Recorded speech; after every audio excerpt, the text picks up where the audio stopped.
My name is Diana. I'm 32 years old, and I run operations for a restaurant group that serves 3,000 people every single week. I know how money moves, how checks work, how tables get set and cleared and billed. I know all of it better than most people know their own names. So when my parents called after 3 years of complete silence and invited me to dinner to make amends, I should have asked one question before I said yes. Who else is going to be sitting at that table? I didn't ask. I drove 40 minutes to the most expensive restaurant in town, walked through those heavy glass doors, and found 16 members of my family already seated around a long table covered in lobster tails, Wagyu steaks, and a $400 bottle of wine they had started pouring before I even pulled into the parking lot. My father looked up from the head of the table, smiled at me like he was doing me a favour, and said the 5 words he thought would corner me forever. "You're paying, right?" "You owe us that much." He thought he had me trapped.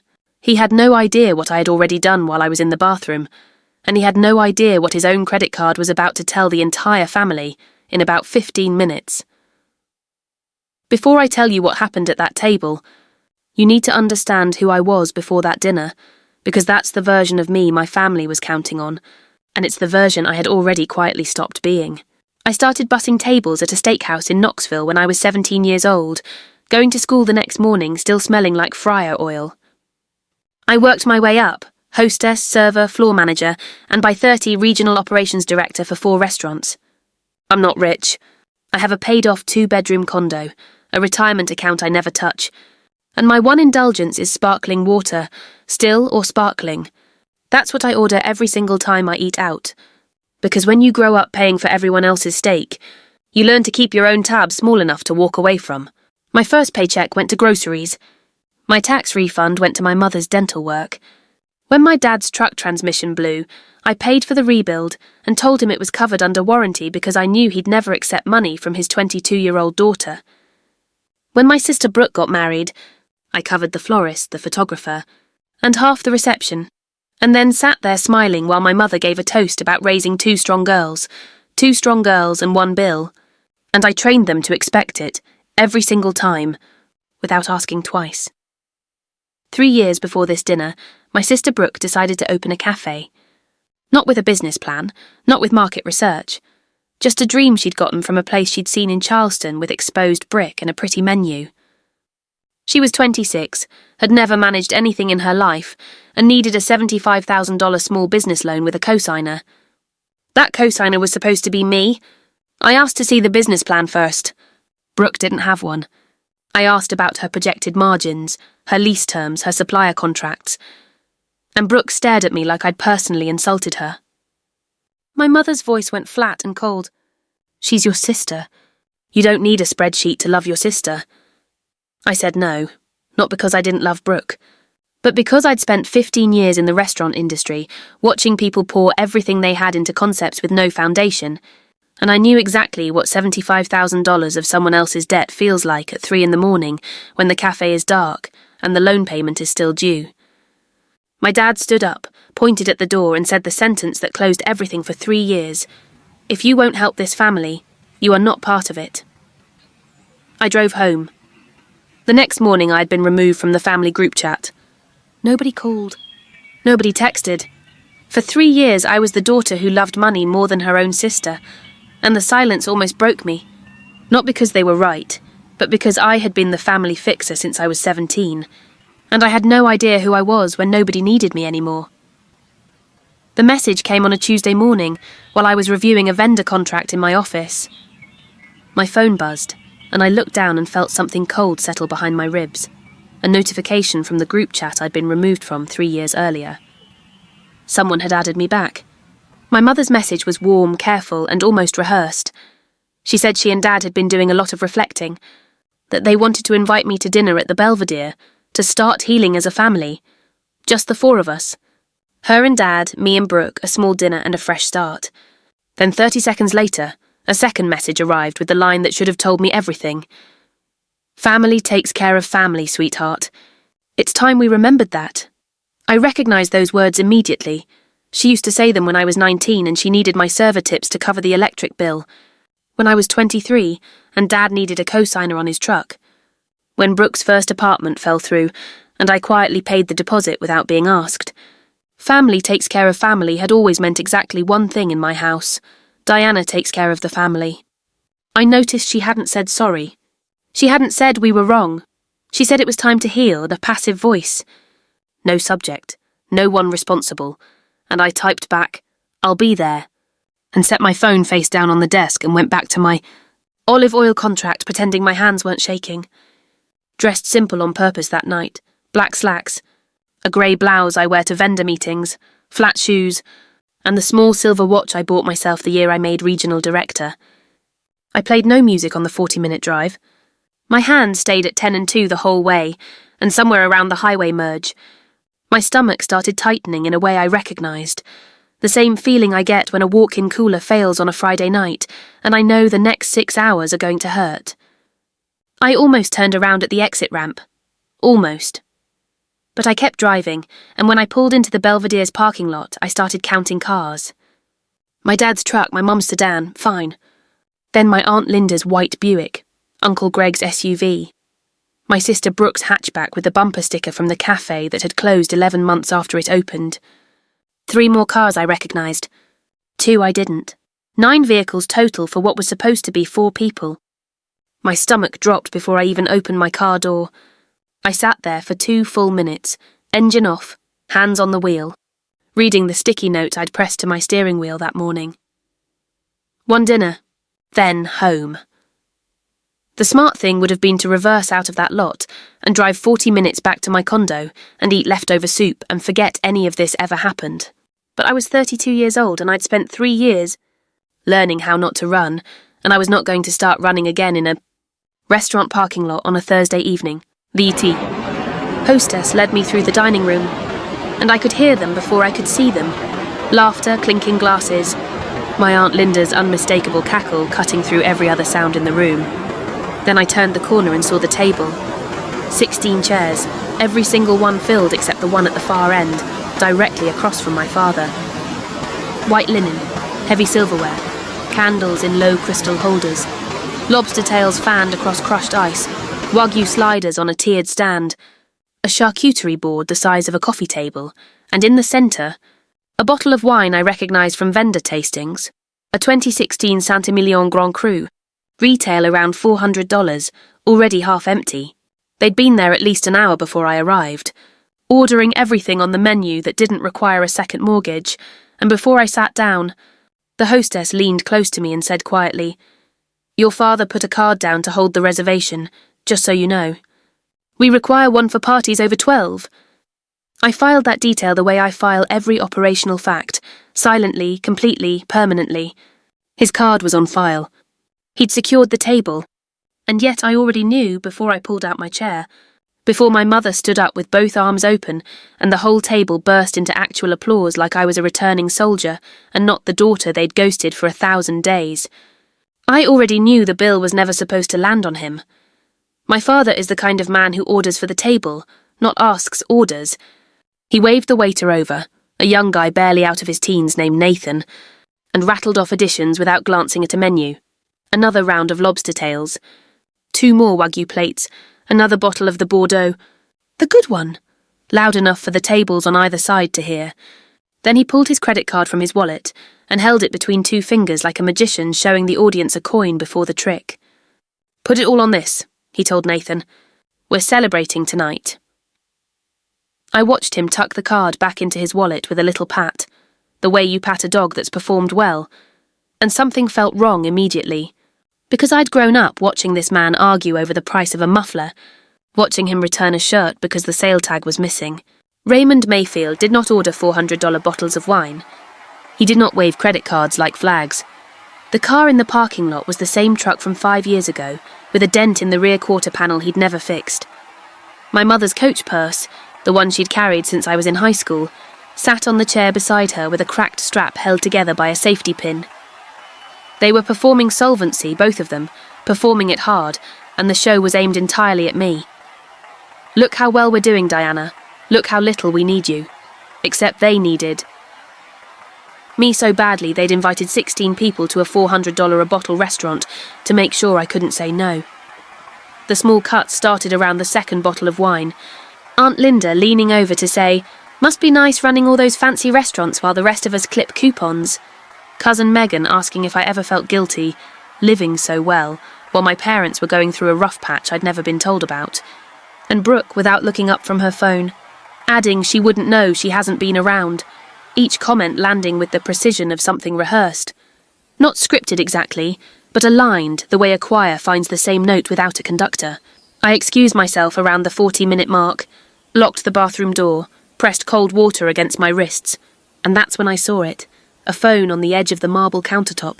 Screen still lit, case covered in daisy stickers, Brooke's phone left behind when she got distracted, and the notification banner at the top was from a group chat called Dinner Plan with 3 members, Mum, Dad, Brooke. The preview showed enough to stop my hand mid-reach for the paper towel.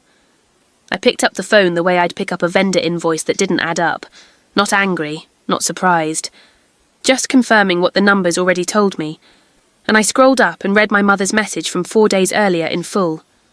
"Don't tell Diana it's everyone. Once she's there with the whole family watching, she won't dare say no." She never could handle a scene. Below it, my father had replied, "Just make sure she sits at my end. I'll handle the ask." And Brooke, 2 minutes later, "Order the good stuff before she gets there. Once it's on the table, she can't exactly send it back." Lol, I kept scrolling, the 3 weeks of messages, my mother coordinating RSVPs, my father handling logistics, and then the ones that hit like ice water. The bank called again Thursday. "We need to figure out something before June. Diana can cover us through spring. She's got more than enough." And the last one, the one I still remember word for word, "It's not asking for money. It's letting her back into the family. She should be grateful we're even giving her this chance." I set Brooke's phone back on the counter, screen down exactly where I found it. I washed my hands. I looked at myself in the mirror and I said one thing, out loud, to nobody but me. "I know what you're doing. I know what this costs. And for the first time in 15 years, I'm not going to pay it." The strangest part was how calm I felt. Not numb, not shaking, just clear. The way a kitchen goes completely quiet right before a dinner rush. Every station in position, nothing wasted. Everyone ready. I walked back to the table with the same expression I wear when a health inspector arrives unannounced. Pleasant, unreadable, fully operational. And nobody noticed anything different. But I saw things now I hadn't let myself see before. My mother kept glancing at my father's wallet with quick little flicks of her eyes, like she was checking a countdown. My father's laugh was half a beat too loud, the way people laugh when they're nervous and covering it with volume. The wine was flowing and nobody was slowing down because why would they? They weren't paying. I was paying, that was the entire point of the evening. And every lobster tail and every Wagyu slider and every pour of that $400 Bordeaux was another brick in the wall they were building around me. High enough that I couldn't climb out without making the scene I'd spent my whole life avoiding. But they didn't know I'd already found the door. Let me tell you about Nathan, because Nathan matters in this story more than anyone else at that table. He was maybe 19 or 20 years old, built thin the way restaurant kids are before they learn to eat between rushes, moving fast but careful the way new servers do when the table is too big and the order too complicated, and they know one wrong plate means a manager conversation they can't afford. He was handling our 16 top almost entirely alone, running every order, every refill, every "can we get more butter" from Aunt Linda, who'd asked 3 times in 20 minutes. And he never complained, never sighed, never let a single crack show. He refilled my sparkling water without being asked, and when he set the glass back down, he caught me watching the table with an expression I probably should have hidden better. "Long night?" he murmured. I almost told him the truth. Instead, I just said, "You're doing great." He blinked like he wasn't sure customers were allowed to say that, then straightened up about half an inch taller and moved on to the next refill. And I watched him go and thought about the 17-year-old version of me, who used to carry 4 plates up her forearm and cry in the walk-in freezer on the hard nights. Who had no idea she'd end up someday sitting on the other side of a table like this one, being asked without being asked to write one more check. And I thought, she would understand exactly what I'm about to do. Dad waited until dessert to make his move. Strategic about it, I'll give him that. The soufflé had arrived. The crème brûlée was cracked. The second bottle of Bordeaux was upside down in the ice bucket. And the table was warm and slow and full of the particular satisfaction that comes from a meal you didn't pay for and don't intend to. He set down his fork, folded his hands on the edge of the table, a gesture I'd seen him make before signing contracts, before Thanksgiving speeches, before telling me at 23 that he needed a co-signer, just this once. And he looked at me, not unkindly, not cruelly, with the expression of a man who genuinely believes he's being reasonable. "Diana," he smiled, "you're paying, right? You owe us that much. 5 words. 16 people heard them. Nathan, refilling Aunt Linda's coffee behind me, heard them. The couple at the next table, pretending not to listen, heard them. My mother nodded. My sister smirked. My aunt reached for another pat of butter, like the matter was already settled. 3 years of silence, and not one person at that table had said they were sorry, said they were wrong, or said they missed me for any reason other than my credit limit. And now here was my father, sitting across a table covered in the wreckage of a meal I hadn't ordered, surrounded by a family I hadn't been told was coming, telling me in front of witnesses that I owed it to them. I didn't answer right away, because I've learned that silence does more work than words in a room full of people who are used to being agreed with. 3 seconds, 5, the kind of silence that makes 16 people shift in their chairs and reach for their water glasses and suddenly find something interesting to look at on the wall behind you. I put my napkin on the table. I smiled. "Let me go take care of things," I said, and stood up. My mother exhaled. Aunt Linda patted her chest. My father unfolded his hands. Every single person at that table thought I was walking to the register to pay. I wasn't. I walked toward the service station at the back of the dining room, where Nathan was organising check presenters, and the floor manager, a man named David, was reviewing a ticket. David had the look of someone who'd been in this industry long enough to handle whatever walked up to him. And I walked up to him and kept my voice low, not dramatic, not conspiratorial, just the volume you use in a restaurant, when you're handling something that doesn't need the dining room's attention. "I'm not the host, and I won't be covering this table tonight," I said. "Please bring the full check to the gentleman at the head of the table, the one whose card is already on file for the reservation." David blinked once, glanced at Nathan, glanced back at me. "And the second thing?" I said. "Split off just my sparkling water onto a separate check and add 30% to mine for your team. You've earned it tonight." David looked at me for 3 full seconds, reading the situation the way a good floor manager reads every situation, fast, thorough without judgment, and then he nodded. "Done. That was it. No argument, no hesitation, no, 'Are you sure, ma'am?' Because David had been doing this long enough to know what a redirect looked like. And Nathan had been watching that table long enough to understand why one was needed. I paid my bill on the spot. 1 sparkling water, 2 refills, and a 30% tip that would be the largest Nathan had received all month. And then I walked back to the table, sat down, picked up my water, and took a slow sip. Brooke was arguing with Cousin Tyler about a reality show. Aunt Linda was telling Uncle Greg about her neighbour's fence dispute. My mother was watching me with the careful attention of someone who thinks the check has been handled. My father was leaning back, arms crossed, satisfied. 16 people eating dessert, drinking the last of a $400 bottle of wine, waiting for a bill they had no intention of seeing. And for the 10 minutes I sat there waiting with them, I felt the most peaceful I had felt all evening. Then Nathan appeared at the edge of the alcove, and I knew before he took his first step exactly whose chair he was walking toward. He placed the check presenter, leather-bound, embossed with the restaurant's logo, directly in front of my father. Not in the centre of the table. Not near me. Directly in front of Raymond Mayfield, the man who'd made the reservation, whose card was already on file, who told the whole table 2 hours earlier to put it all on this. The table conversation died like a candle in a draught. My father stared at the leather folio for 2 full seconds, and I watched. Him processing. The check was supposed to go to Diana. The check was supposed to go to Diana. The check is in front of me. And then he picked it up with a casual flick, didn't look at the total, pulled his card from his wallet with the same 2-finger flourish he'd used earlier, and handed it to Nathan without breaking eye contact with me. "We're celebrating, remember?" Nathan took the card gently, the way you take something from someone when you already know what's about to happen and they don't, and said, "I'll be right back, sir." Nathan came back in 4 minutes. He stood beside my father's chair, leaned down, and said at a volume designed to be discreet, but heard by a table that had gone silent enough to hear ice melt. "I'm sorry, sir." "The card has been declined." Nobody moved. My father's smile held for exactly 1 more second, a reflex, like a light that stays on half a second after you flip the switch, and then it went out. He said, "Run it again." Nathan ran it again. Same result.